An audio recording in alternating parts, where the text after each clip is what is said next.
we are going to start with our very first session, that is on innovative pedagogy.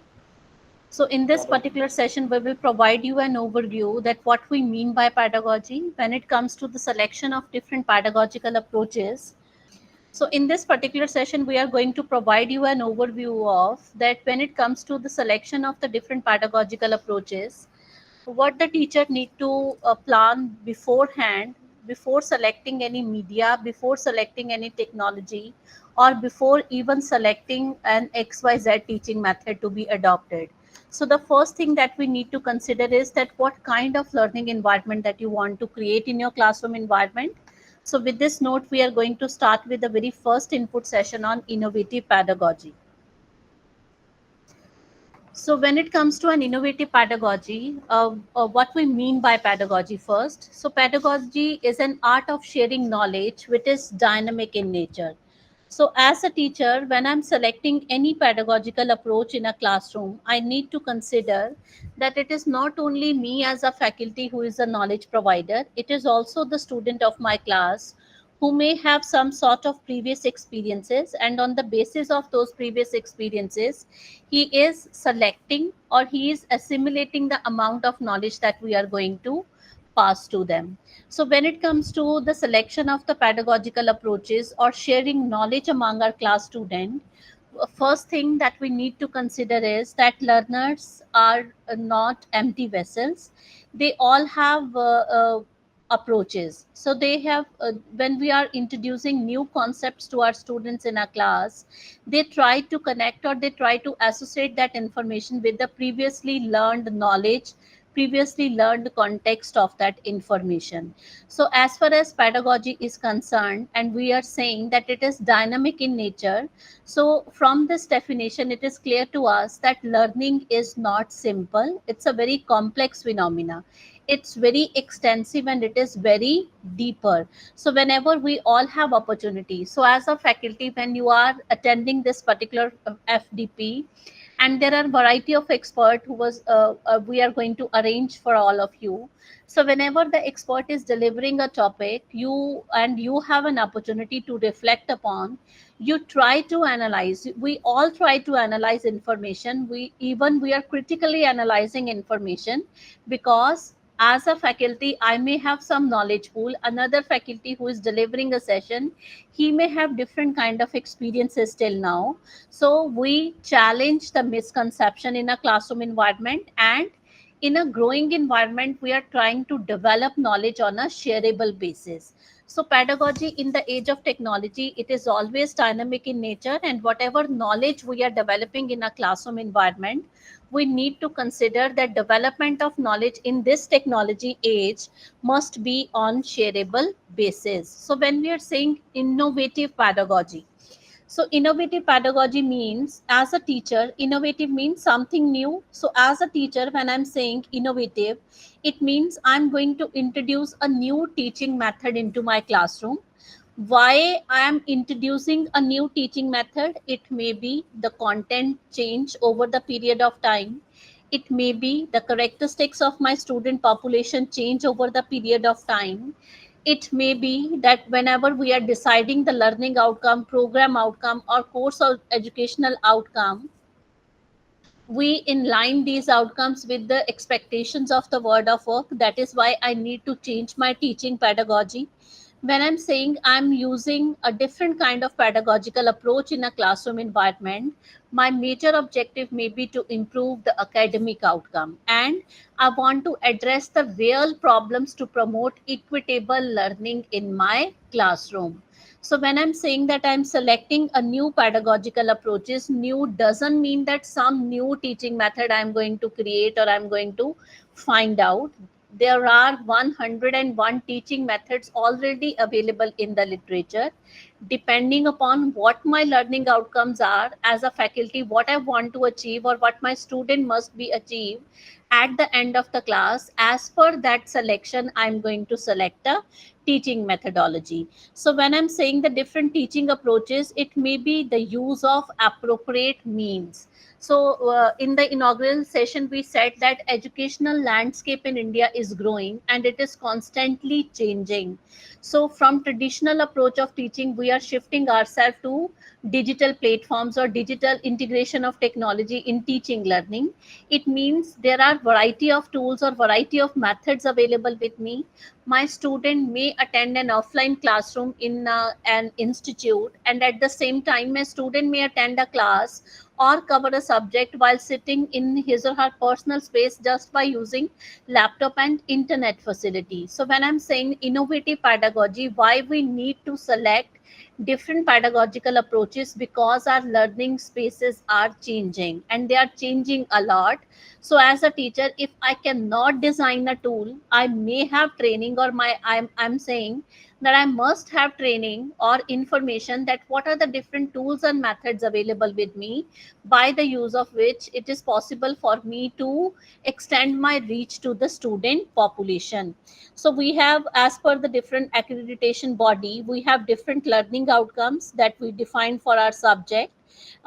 We want to develop the capabilities of our student. It may be problem solving. As per the word of work, my student must be able to work in teams and group. My student must be able to learn, forget, relearn, and again learn. So when the content or the technology is ever growing, it means I need to develop lifelong learning capabilities among my learner, so that they can reflect upon, so that they are able to adapt different changes, so that they are able to think upon what they are learning, they are able to manage the changes that is happening surround them. And at the same time, with the help of different pedagogical approaches, it is possible for my student to analyze the information, and later on they must be able to use that information in the word of work. So this is how the teacher is able to select different kind of pedagogical approaches in a classroom. So I hope it is clear that when it comes to the selection of innovative pedagogical approaches, innovative means as per the nature of the subject, as per the learning outcomes decided by the teacher, and as per the level of the student available in a class, how you are using the different pedagogical approaches that help your students to get something out of that. So that kind of innovative approach is essential for the teacher to utilize.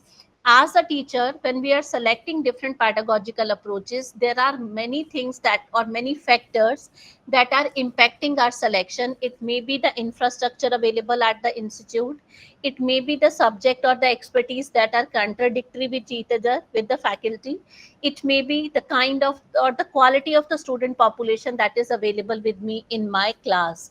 But as a teacher, my major objective is my student must be able to achieve the learning outcome that I have decided at the end of the day. And for the achievement of those learning outcome, what can be the probable pedagogical approaches I may utilize. So this is an introductory session of this particular program. As we proceed day to day, we will cover up that when the quality of student varied, when the infrastructure varied from institute to institute, how the teacher is able to select an appropriate teaching methodology. So innovative means what the teacher is going to do something new with the teaching method available, by the use of which it is possible for the teacher to achieve the learning outcome at the end of the day, at the end of the class. So why we need to have information about the different pedagogical approaches. So as per NEP 2020 and as per our Sustainable Development Agenda 2030 also, when we talk about holistic education, and India is considering, or India trying to develop a vision of Vishwa Guru at global level, we need to consider that there must be holistic education for the learners of our country. So there are a combination of different pedagogical modes, means the different teaching approaches or the different teaching method. To simplify this, the teaching method may be a lecture method, the teaching method may be a flipped classroom, it may be project based learning, it may be reflective learning, it may be numbered head together. It may be case study method of teaching. Teaching session may be by the use of gaming and simulation. It may be by the use of virtual laboratory. So there are different kind of teaching methods that can be utilized and adopted by the faculty. So our major objective for the selection of these teaching methodology means I want to develop holistic personality of my learner. So when I'm saying holistic personality of my learner means my learner must be able to remember information. My learner must be able to use that information in a given situation. My learner must be able to reflect upon what he or she is learning. My learner must be able to do something new with that information by creating connection and association with the content. So, when I'm saying holistic development, my learner is not here in a classroom just for covering a syllabus or passing an XYZ subject or exam. My learner is here to develop an overall personality so that if it's an engineering student, that engineering student must have analytical ability developed or logic developed in a 4 year of formal education. So that is an essential prerequisite of that education. If my student is not from the field of engineering, if my student is from another branch, it may be arts, it may be cultural related studies, my student must be able to engage the community. My student must be able to adapt that diverse kind of culture that is available surrounded him. It is not just that the student is able to cover or pass XYZ subject given in a formal education. So when I'm saying an holistic education means how we are adapting to the surrounding environment. What are knowledge or the information that I have collected throughout my formal education, how that formal education able me to modify my behavior so that I can think out of the box, I can do something creatively. It is not just I'm searching for the job, but at the same time, I'm doing something for the community or I'm doing something for the region or for the nation in which I'm working for. So when I'm saying NEP 2020 is for holistic education for the learner, it means every learner is different. So they are demanding some personalized kind of experiences at institute level. So when I'm saying NEP 2020, it means the transmission of the pre-existing knowledge. So in a classroom environment, when the teacher is defining certain learning outcomes for a subject assigned or for a class assigned, it for before covering those learning outcomes, the teacher must have understanding up to what extent my students are able to cover that part. So transmission of the pre-existing knowledge or connecting that information or knowledge with the previously learned information so that my students are able to adapt that information in their own personal style. Development of independent and self-directed problem solving. When my students are able to work in teams, when my students are able to work in group, it is possible for my student to do something within the group, within the team today, and that confidence is developed over the period of time, and they are able to handle many of the problems independently. So use of the dialogue and collaboration to develop inquiry and critical based thinking skill through interaction. So, in a classroom environment, when the teacher, rather than using all the classes for a lecture method, when the teacher is creating cooperative and collaborative kind of a learning environment, student discuss content with each other, student discuss and relate the content with the outer world, and they are able to develop that inquiry and critical thinking skill. Transformation of learner having an idea about the purpose and identity while striving for wisdom and compassion to have holistic orientation about self and external environment. So when I'm saying the purpose of education, the purpose of education is to modify the behavior of the learner. That behavioral modification may be in the form of knowledge, that may be in the form of skill, that may be in the form of attitude. So when in a classroom the student is available with the teacher, it is not that teacher is only working for the content, but at the same time the teacher is developing information so that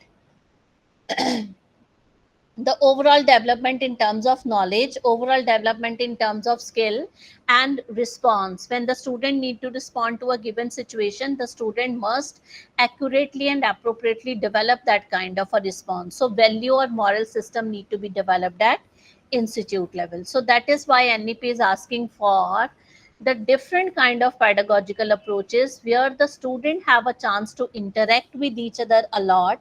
The classes must be full of activities where reflection, critical thinking, creativity can be developed and enhanced by creating those team based and group based activities. Next is when we are saying that selection of the different pedagogical approaches. So, for whom we are selecting those teaching method? Yes, any member, any faculty connected with us in the group, whenever there is a selection of a teaching method in a class, what are the different factors you kept in your mind for the selection of a teaching method? What are the different factors you kept in your mind? Ma'am, the very first is the learner.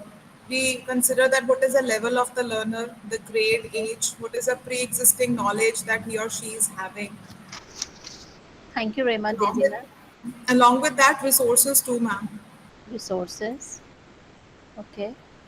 As very rightly added by Dr. Daisy ma'am, that when it comes to the selection of the different teaching methodology, the very first thing that we look forward in an institute is the quality of the learners. So when I'm saying the quality of the learners, means as a teacher, I need to understand.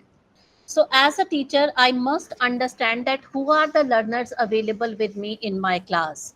So, when I'm saying who are the learners available with me in my class, means I need to understand my learners first. So, in a classroom, the learners may have different needs. So, they may be from the different backgrounds, they may be from the different state boards or central boards. They may have different kind of past experiences, not only their learning experiences but also their social and other economical differences may be there. The student may have a different time span in terms of attention and focus. They may have different kind of a interest. NEP 2020 is also focusing on the use of at least three different languages in a classroom environment. One is the regional language, other is the national language, and third is the global language, that is English.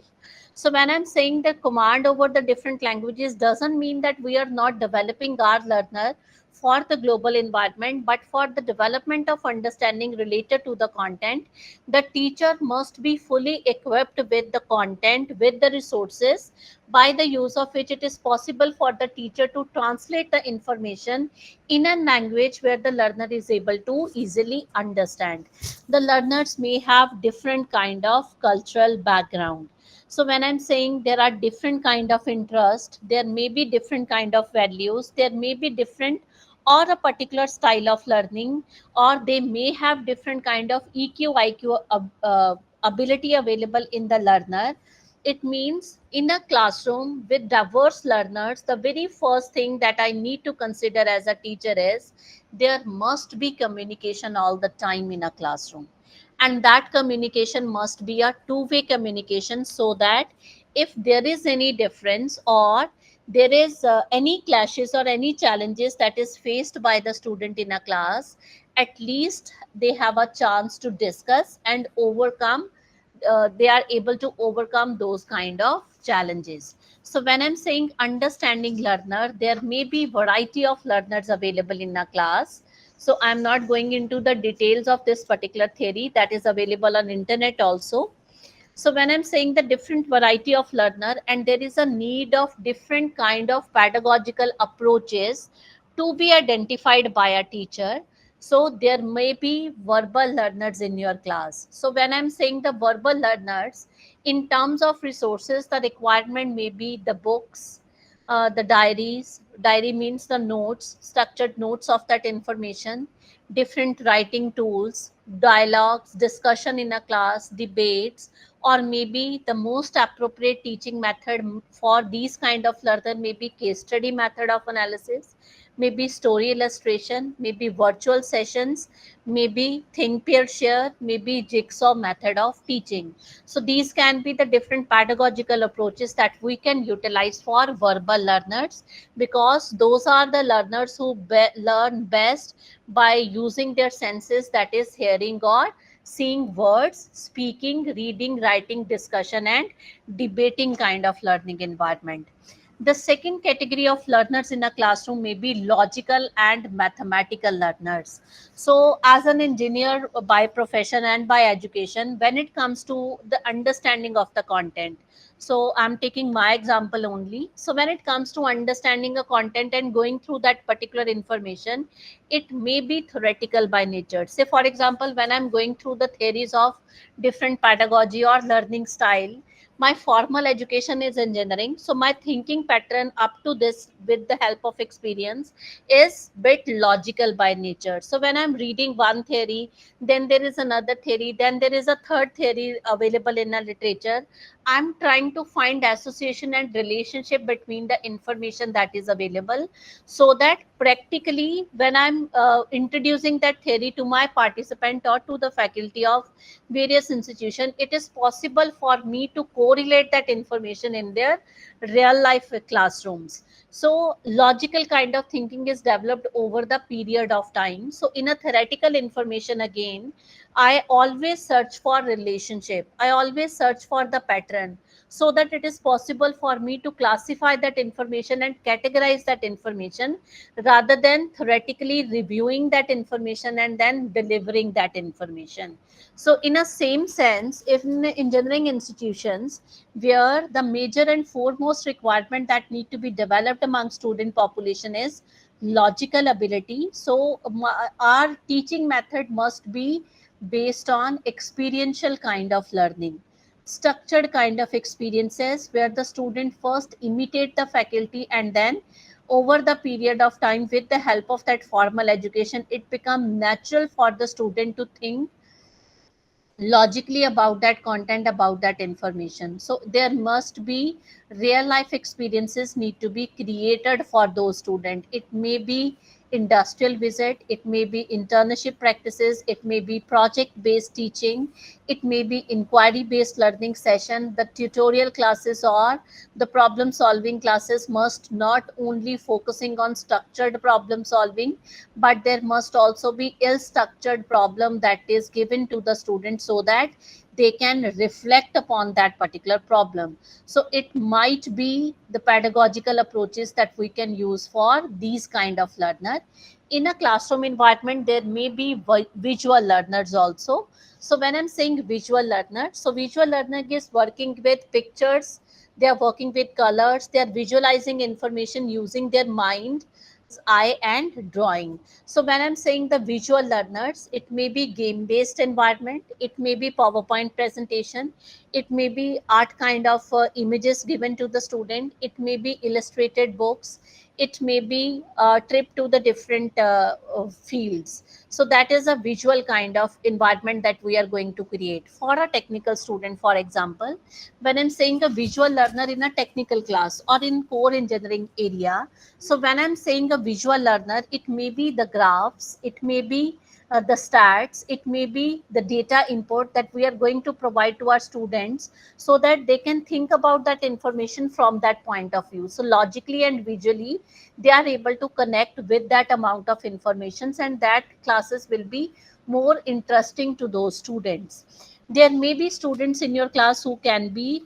bodily or kinesthetically interested in a content, so they are using their senses, touching, moving, knowledge through bodily sensation and processing.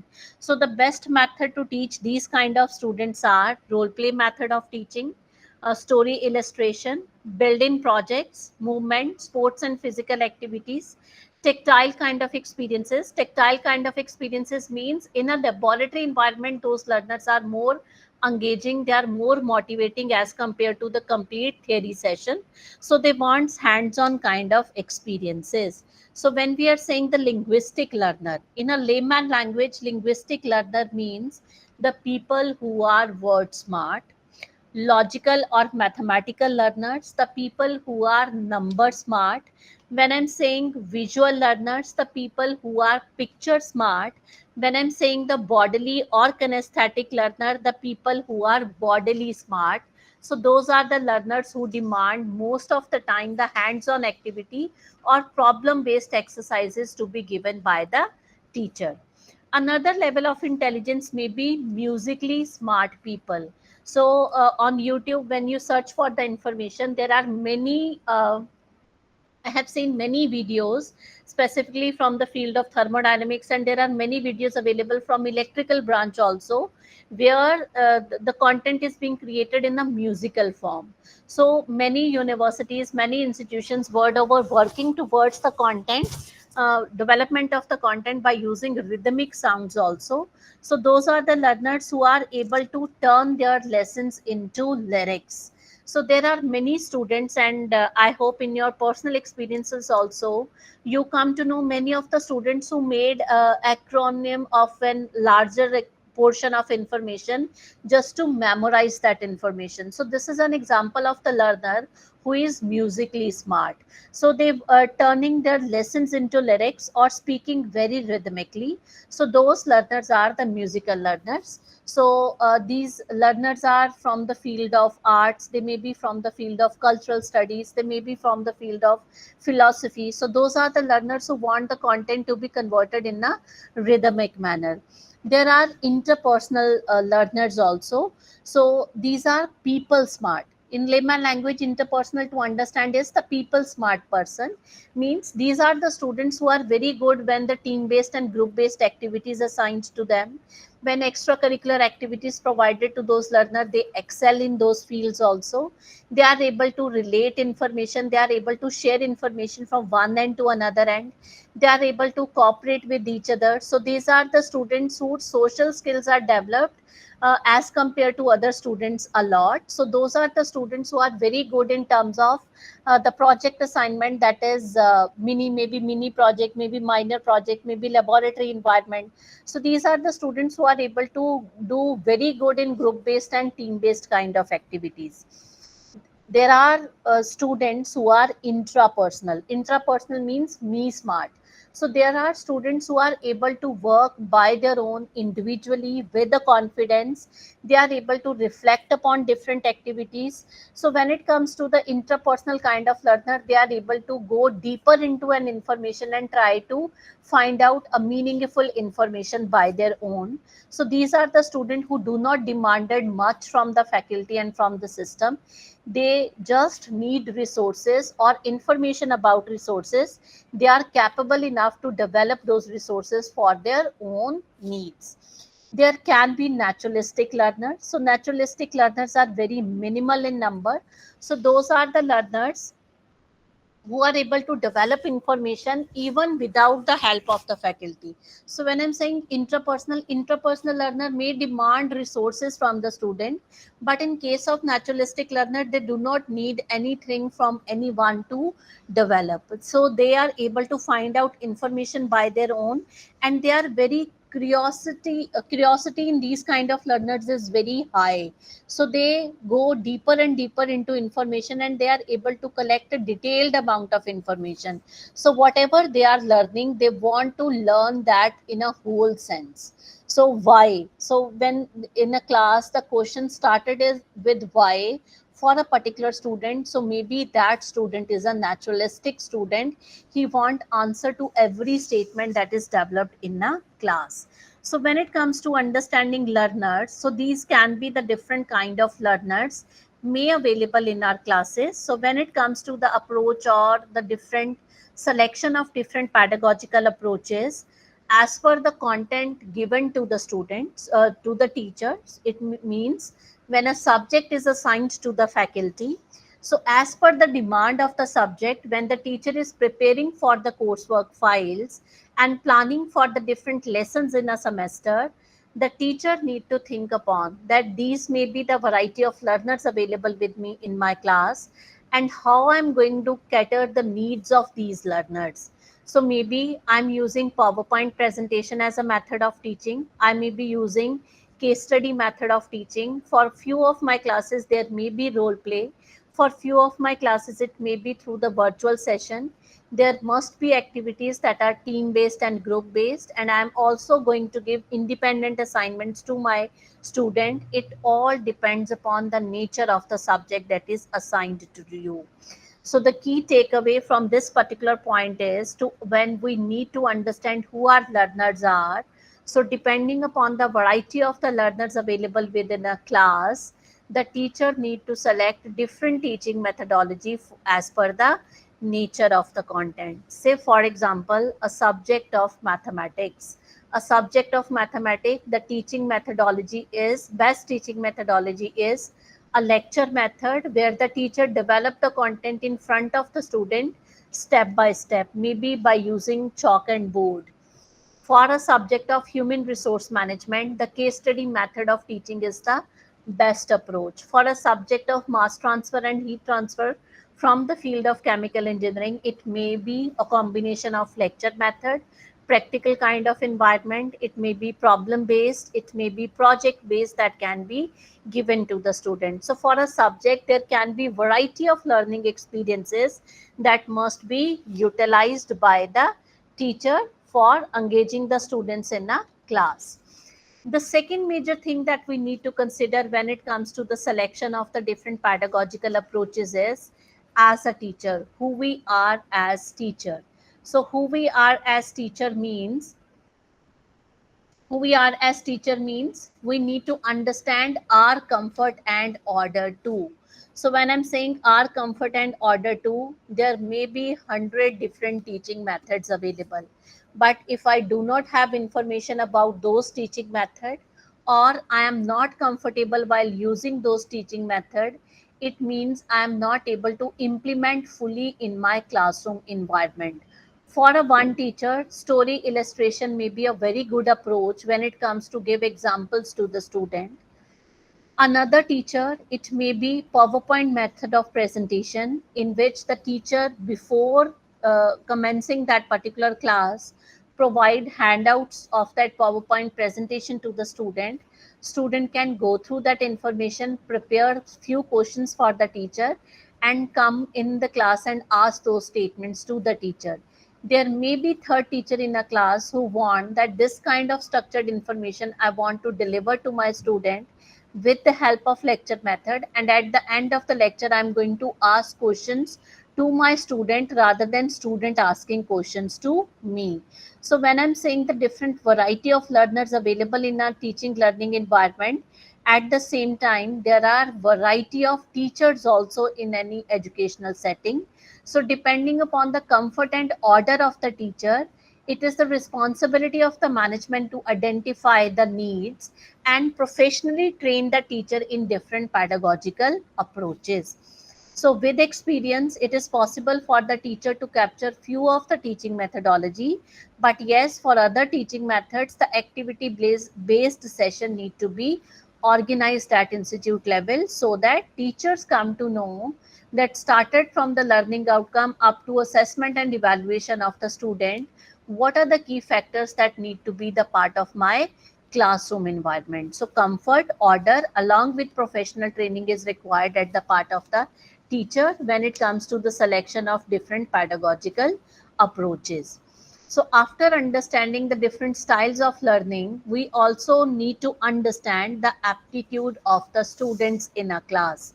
So aptitude of the student in a class means, in a layman language, when I'm saying aptitude means ability of my student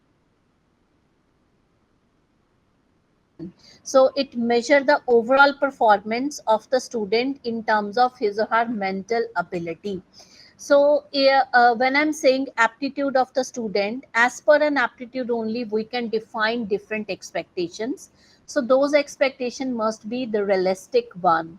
So say for example, my student at present is at level C, grade C.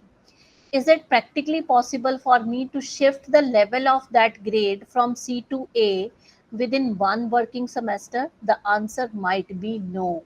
That student wants training to develop that mental capability to go for that amount of information. So, instructional teachers, when they are designing and selecting teaching methodology, need to consider that aptitude of the student also going to impact the learning outcome that he or she wants to achieve. So, as per the aptitude available in a classroom, the expectations need to be designed, and those expectations must be the realistic one. So, if overall class, there is a case that few student in a class is not performing well, those students may do not have that kind of aptitude.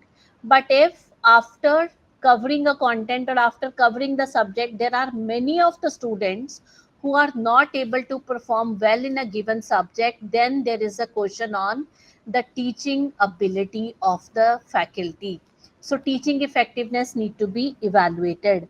So whatever your expectations are as far as the student population is concerned, those expectations must be realistic, but at the same time, depending upon the performance of the faculty, the management need to find out that whether additional support in terms of resources, additional support in terms of time, additional support in terms of organized experiences need to be there for the student population, so that over the period of time, gradually we will be able to develop the personality of the student. The second major factor that we need to consider is personality. So personality dimensions also going to influence the learning capability of an individual.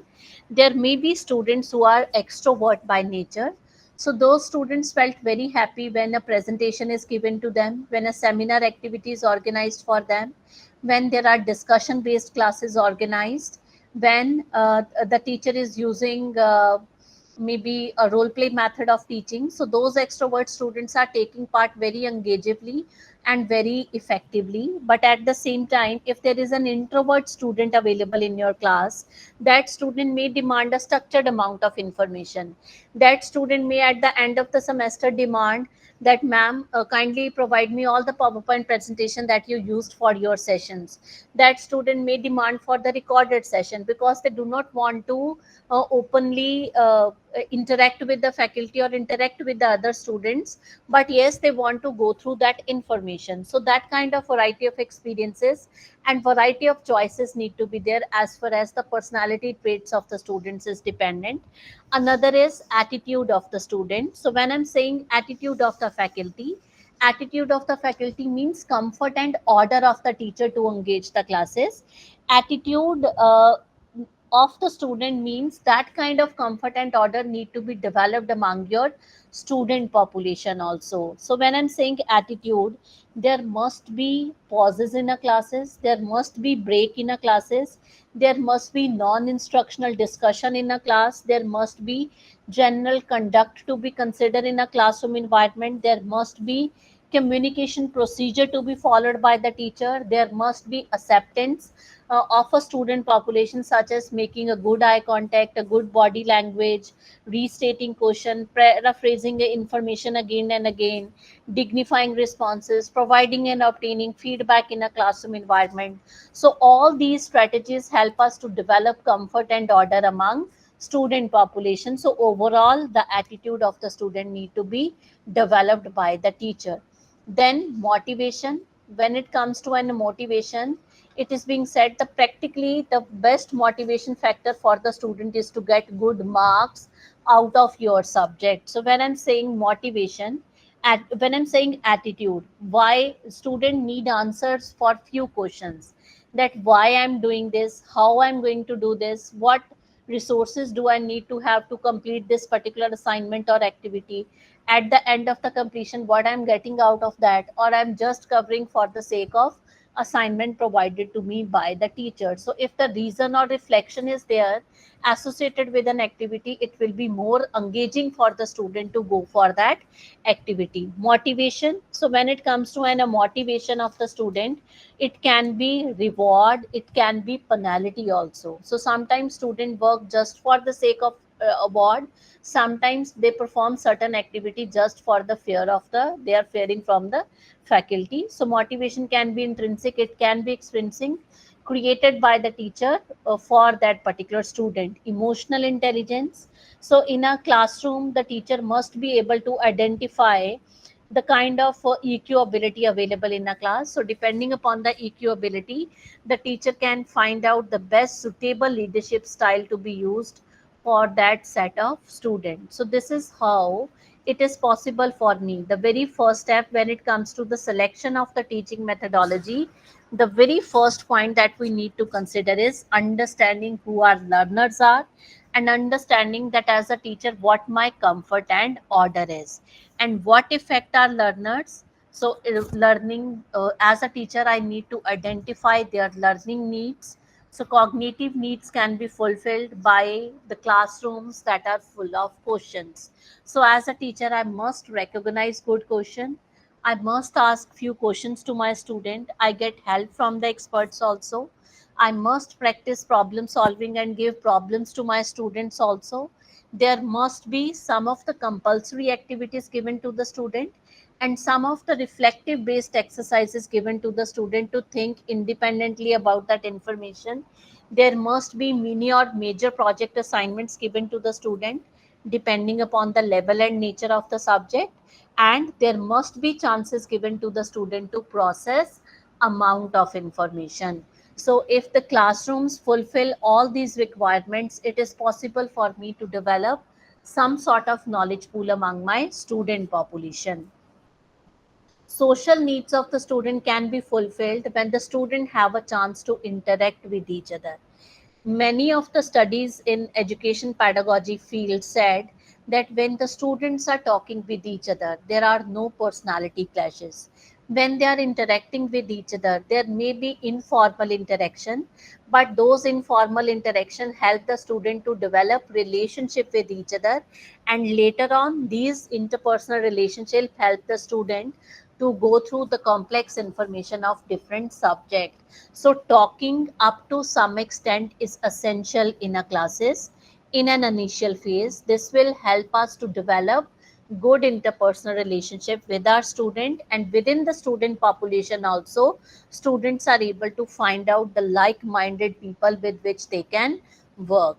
So social needs can be fulfilled when the teacher is creating a peer kind of learning environment in a classroom. They are able to obtain and receive feedback from their student population. They are able to experience an external motivation also, make a difference. They interact while problem solving. So tutorial classes mainly must be full of discussions.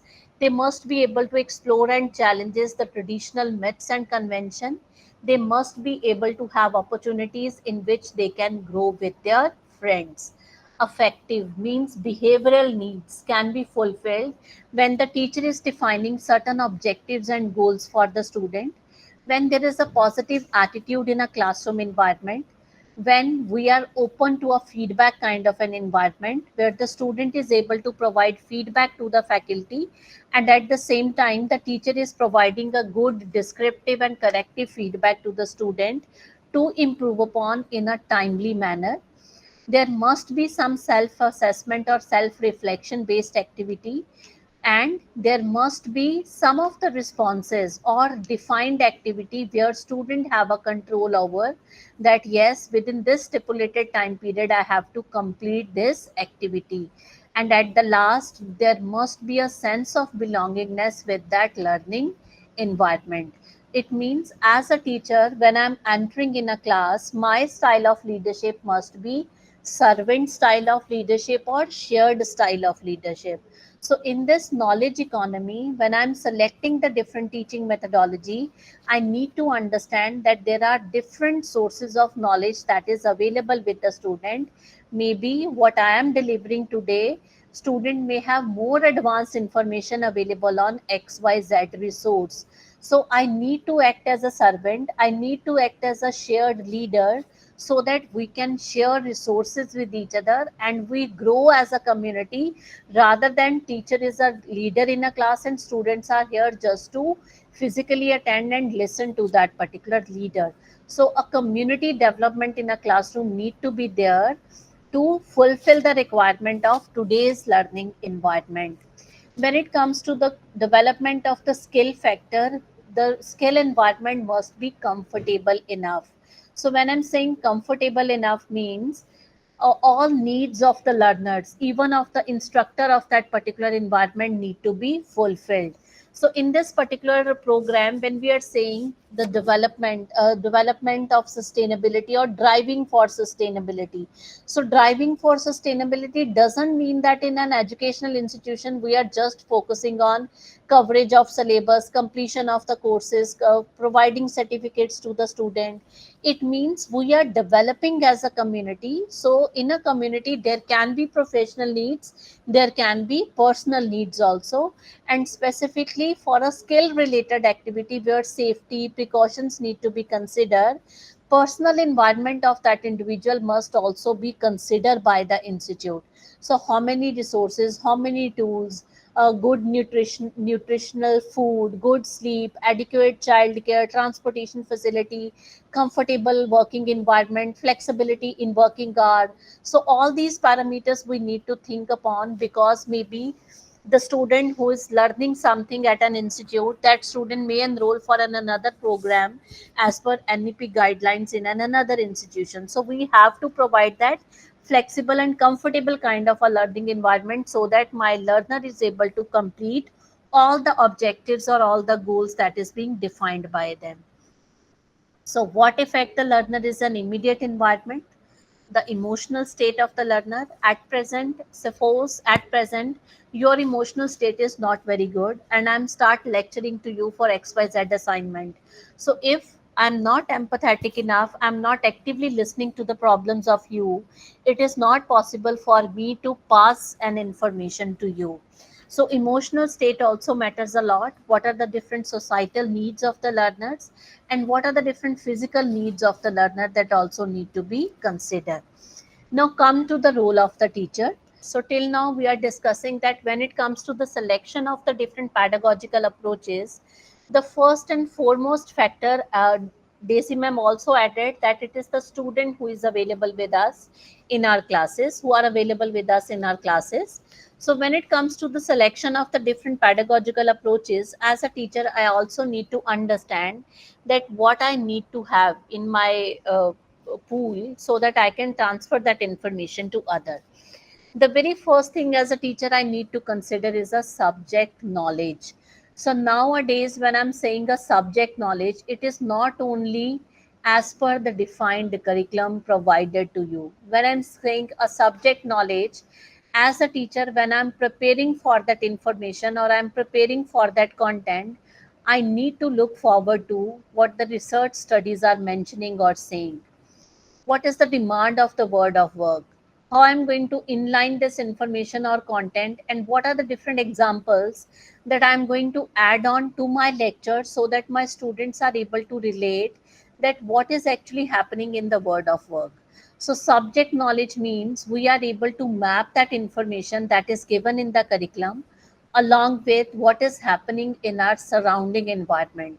So when the teacher is able to map the demand of the curriculum with the word of work, it is possible for the student to develop his or her own independent path of learning. How the teacher can do this? When the teacher create pauses in a classroom environment, when the teacher is creating some of the discussions in a class full of examples from the word of work, it will help the teacher to engage and relate the student with that information. So subject knowledge, command over the subject, along with the kind of organized experiences as a faculty you are able to create for your students in a classroom. That is a subject knowledge considered important nowadays. The second major information is technological know-how. So when I'm saying technological know-how, the teacher must be able to use technology in a classroom. Say I'm using a PowerPoint method of presentation in a class for my student, and there are few hyperlinks that I have created on that PPT. And in a class, if those hyperlinks are not working, what is the second option available with me so that my students are able to go through that information? So if there is mapping of resources in terms of technology, if one resource is not working, what alternate resource available with the teacher? First, the teacher is able to create the content, and at the same time, when the teacher is able to create content, how the teacher is going to transfer that information among student population. If LMS facility is available in the institute, if Moodle is available in the institute, uh, that is very good. The teacher can transfer all kind of information on those platforms. But for the student with whom it maybe internet facility is not available, maybe electricity is not available, for that student what are the different alternate technological resources the institute is able to create. So that kind of information or that kind of resource pool in terms of technology must be available with the teacher. Next is pedagogical information. Why this particular subject is given to the student? What is the need of this particular subject in a given branch of specialization?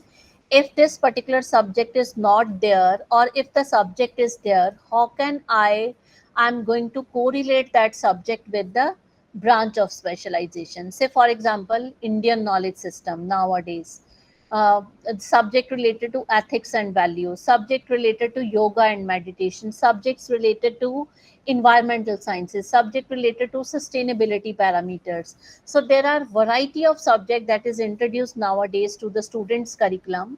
Pedagogical information means it is not only that the student is going to cover that subject in a theoretical fashion, what my student is able to get out of that particular subject, this is how, and this is where I need to imply my pedagogical information. So when I'm saying the value system of the student population need to be developed, it is not going to be developed after passing a subject of professional ethic or human resource and value. As a teacher, when I'm using different pedagogical approaches, I need to develop a value system in my class where my students are able to see me as a role model, where my students are able to see the departmental faculty working in a collegial environment. Their value system is very strong. Only then it is an best example for my student to follow the practices that is given in that theoretical concept. Pedagogical information means the application of that subject, the knowledge of that subject in a true sense when it is transferred to the student population. So teacher not only in an education institution is not just for the coverage of the syllabus, it is for the development of the personality of the student. So what kind of pedagogical information you are imbibing in your classroom environment, that acted as a catalyst for the student to develop more. Attitude of the teacher means, attitude means when I'm saying attitude of the teacher, as per my opinion, a good teacher is an active listener. A good teacher classroom must be full of appreciative comments. A good teacher classroom must be uh, a good teacher must be able to empathetically learn to that particular environment, able to identify the needs of the student, develop a rapport with them, so that when the students are here with in you in a classes covering a content, they must be able to share their professional as well as personal problems with you, and you provided that flexibility and comfort in an environment. Students consider that learning as engaging rather than punishment or co-erection. So attitude means what kind of comfort, what kind of order you are going to create in your classroom. There are many of the faculty members to whom student population considered as very strict by nature, and those faculty members are very happy in their own aura, and they are considering that yes, all the students will complete assignment whenever I am saying to them, and they submit me on time. So a teacher need to consider that when all the students of the class submitting me assignments on time, copy pasting from each other, is that my objective? That student must just submit few pages of paper in the form of assignment rather than going through that information. So whenever we are developing activity, whenever we are designing task for our student, that comfort, that order also need to be considered by the teacher. Competency developed among faculty. So when I'm saying competency developed among faculty, uh, it's the collaboration that is working in various higher educational institutions rather than the teacher focusing on individualized activity.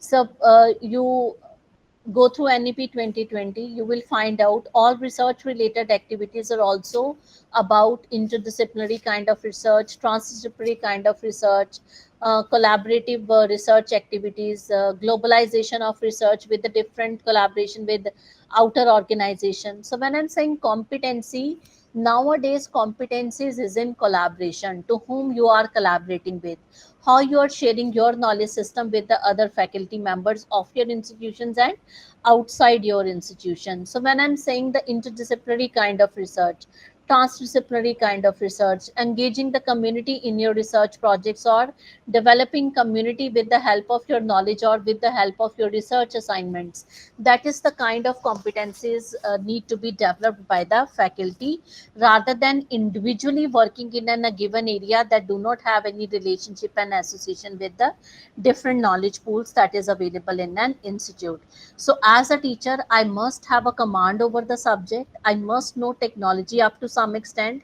If I'm not able to create technological resources, at least I'm professionally trained to utilize those technological resources. I must be able to have pedagogical information, that if lecture method is not working, what are the different teaching methods I can use, rather than spoon feeding information.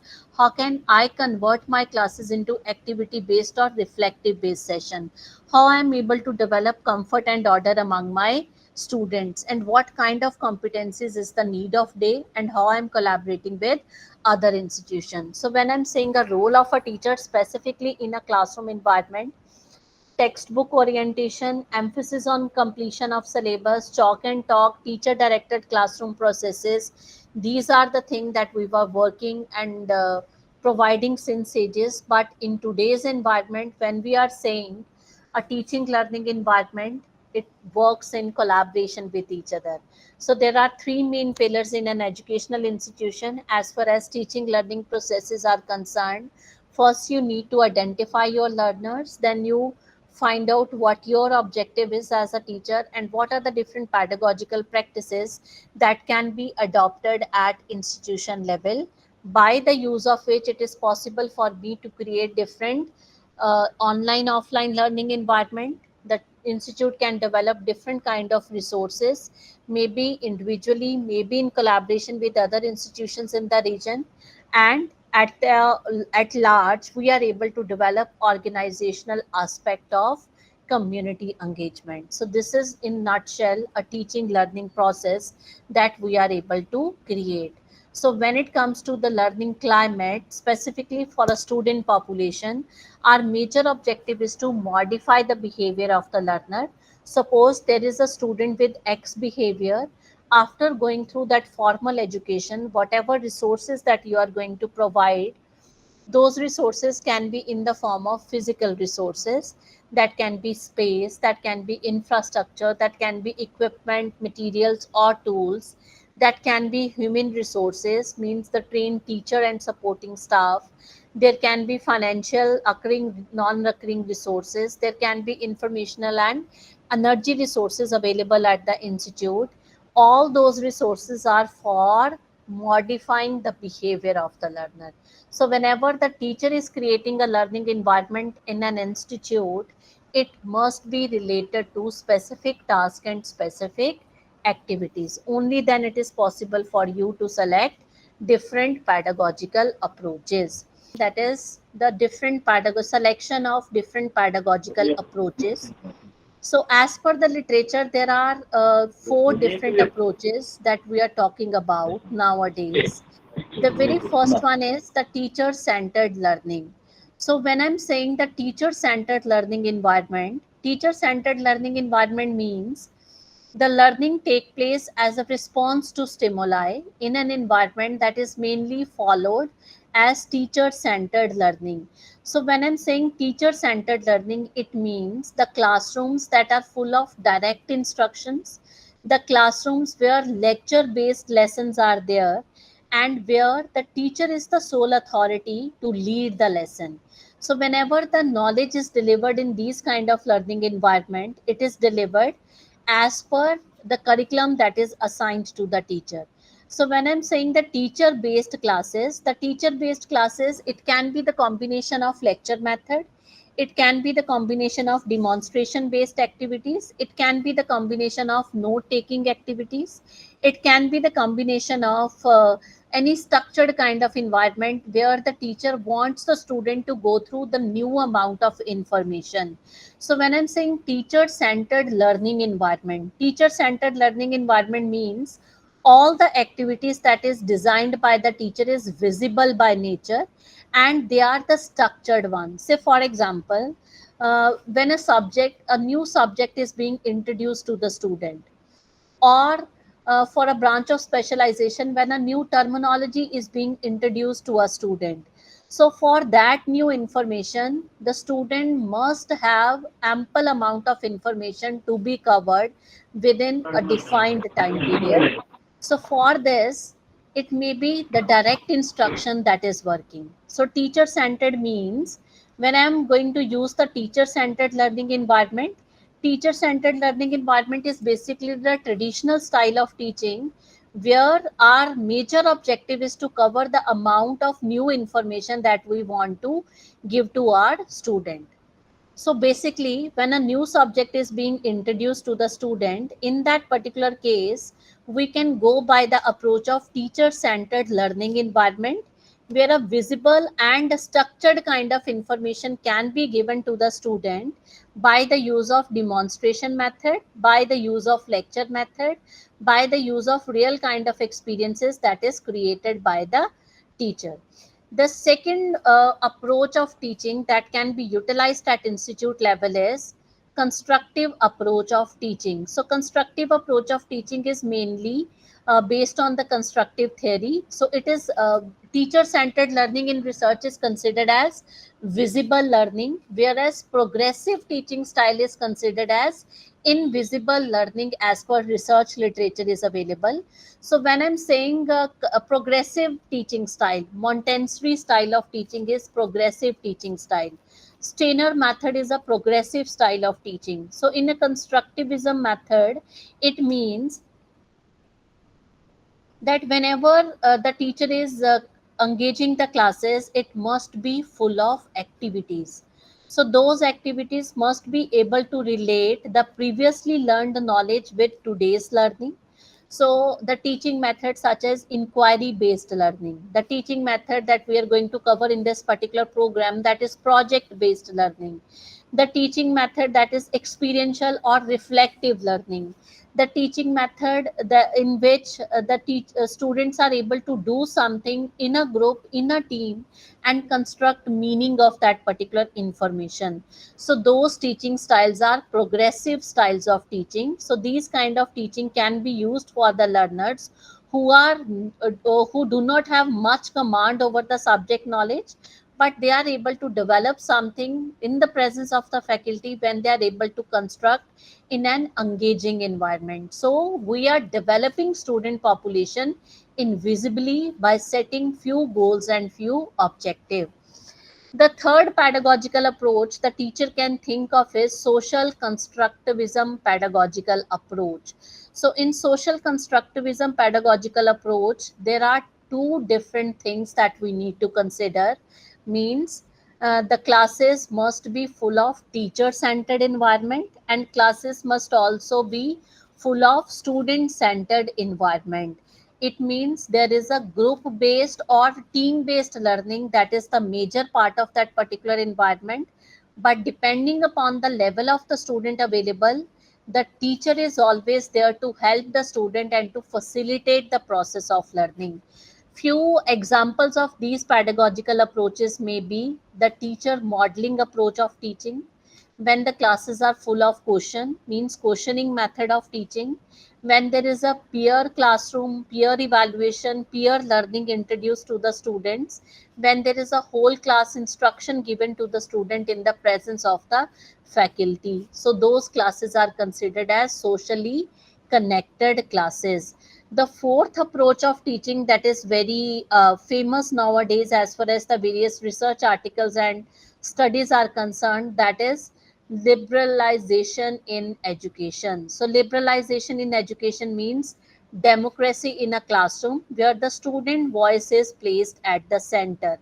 So there are different teaching method. To name a few: hip hop method of teaching, graffiti method of teaching. These are the best examples of liberalization in a classroom environment. So, but these kind of classes are mainly used for more matured learners. So maybe for the students of year 4, fourth year student, liberalization approach can be used, where students come up in a group and the teacher will also act as a learner in a classroom environment, and together independently they will create a space and opportunity to learn and find something new.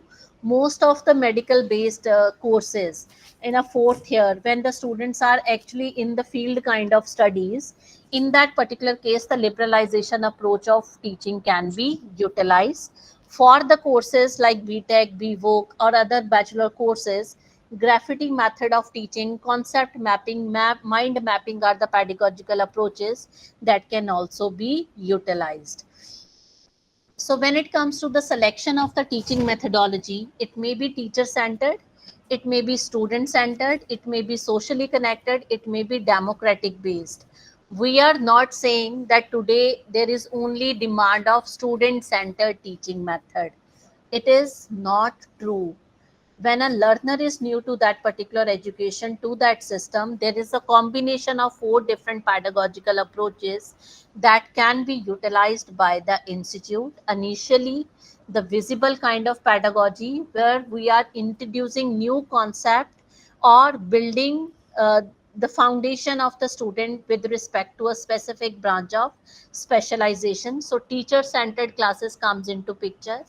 Once that kind of information or basic foundation is being developed among student population, the classes can be converted to student centered classes, where teacher and student working towards the development of the content. In a third phase, when we consider that social skills are also developed among student population, and student also have some basic in not some, all kind of basic information related to the branch of specialization, we can convert those classes into socially connected pedagogical approaches. And once we consider that all kind of technical soft skills is being developed among student population, and now they can be accountable for their content development or coverage of the syllabus, we can convert those classes into liberalization based classes, where flexibility is being provided to them to cover the content or the syllabus by their own. So 4 kind of pedagogical approaches level wise we can utilize for our student population. So the selection of these pedagogical approaches help us to create different kind of learning environment. Those learning environments are learner centered, they are highly focused on learning, but not as an alternative or the key role for the teacher. the teacher is always the teacher is always there for the student to facilitate the process of learning. Structured and well designed. Whenever the teacher is creating any kind of learning experiences, the teacher must analyze the curriculum first. Depending upon the levels of the curriculum, the subject is being decided in the curriculum. So as per the subject demand, the kind of experiences need to be created for the student population. It can be project based, it can be inquiry based, it can be experiential, it can be reflective, it can be immersive, depending upon the level or quality of admission at your institution. At the same time, when we are saying learning is very deeper, it is very extensive, and also it is very personalized. So whenever something is there for the student population, it must be tailor based. So the learning environment must be full of feedback system. The teacher on periodic basis collect feedback from the student, and at the same time provide a corrective, descriptive, and a positive and negative kind of feedback to the student performance. It must be inclusive. Such sensitivity to individual and group differences means they are fundamentally inclusive. Social at the same time, because learning is effective in a group setting, where learners can collaborate with each other and when there is a connection to the community. So initially in educational institution, when we start with the selection of different pedagogical approaches, maybe we start with individual learning first, then with cooperative learning where students work within the team in the presence of the faculty, and gradually we shift that cooperation to collaboration within the institute and then with the outer organization or experts of that area. So this is how we are able to create different kind of learning environment. So as far as the different learning environment is concerned, nowadays it can be offline, in person, in a concrete classroom. It can be in the mode of distance learning. So capsule form programs is to be given to the students nowadays.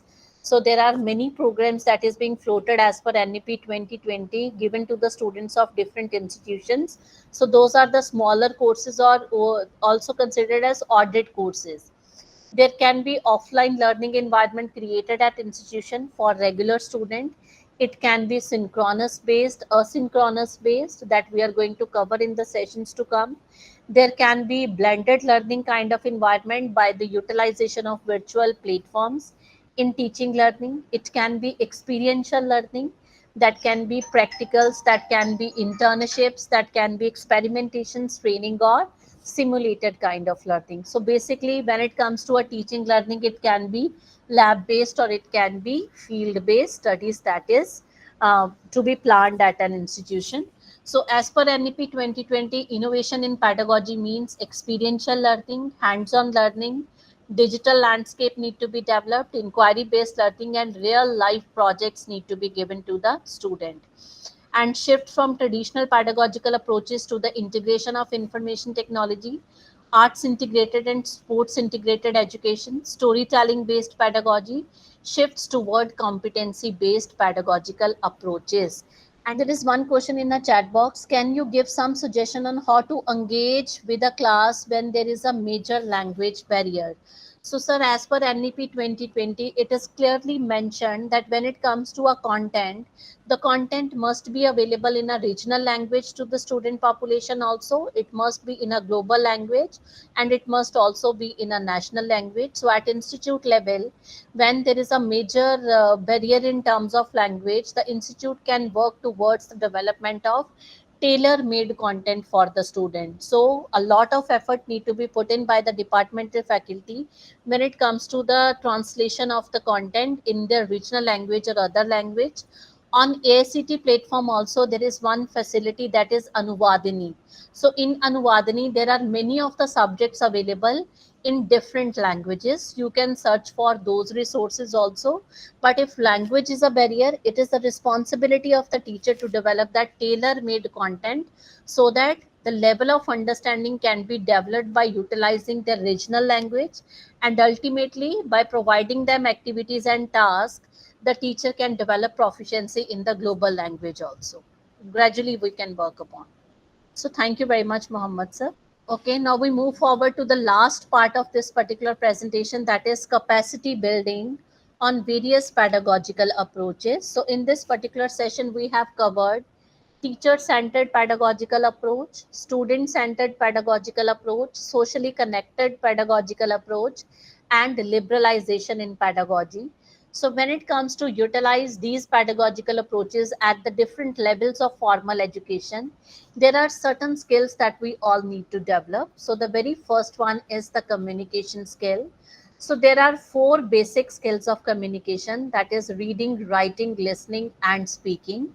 So when it comes to the communication skill, we need to understand that reading, writing, speaking, listening is the part of a classroom environment, and how as a teacher I can utilize these basic skills of communication and promote these skills of communication among my student population also. Presentation skill, how much information that need to be delivered to the student, how much information they need to go through by their own, how I'm going to present that information, what mode of presentation is more suitable for this nature of information.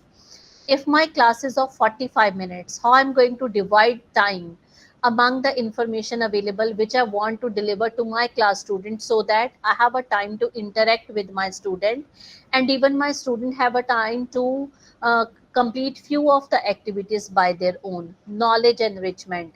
So when you are developing a content for your student, are you going to map that content with the resources available on internet, or you are going to develop a content from the textbook or other web resources, and how you are going to enrich that information by elaborating more or by adding more kind of experiences and examples from the real world, world of work. Library resources, it is not only the offline or online resources available in the central libraries of your institution. As a faculty, what kind of resources you are going to create for your subject. It can be in the form of print, it can be the e-resources. So there are many of the faculty members, you scroll information on YouTube, there are many of the faculty members who have their own channels where as per their specialization they are recording information, they are developing their sessions, and uploading that information on those platforms. So as a teacher we can find out those resources also, and we can provide those web links to the student to go through and cover that information from those resources for better understanding. Classroom management practices need to be well understood by all the teachers in this particular profession. If you're not able to develop a good rapport, it is not possible for you to create more engaging and meaningful classrooms at institute level. So interpersonal needs to be there, a journal conduct in a classroom need to be there. Some of the policies need to be very clear among the student population, so that the class decorum can be maintained. Evaluation and assessment, how many assessments will be there in a semester, as far as classroom practices are concerned, how you are going for the summative evaluation of the student, how you are going to inform about these activities to the student population so that they can prepare. Empathy, all the time the classrooms are full of empathetic kind of learning environment. Motivation and use of the various digital resources. So these are few of the building blocks that we need to consider as far as the capacity building for utilizing different pedagogical approaches are concerned. So, dear participant, this is all that I have covered during this particular presentation. So, this session is basically an overview, or we can say introduction, that what we are going to cover in this 5 days of FDP. So, the four different pedagogical approaches, there are 101 teaching methods available. But in 5 day program, we are going to cover few very important that is utilized and considered very good by the faculty overall at a global level. So those teaching methods we are going to cover in this particular program.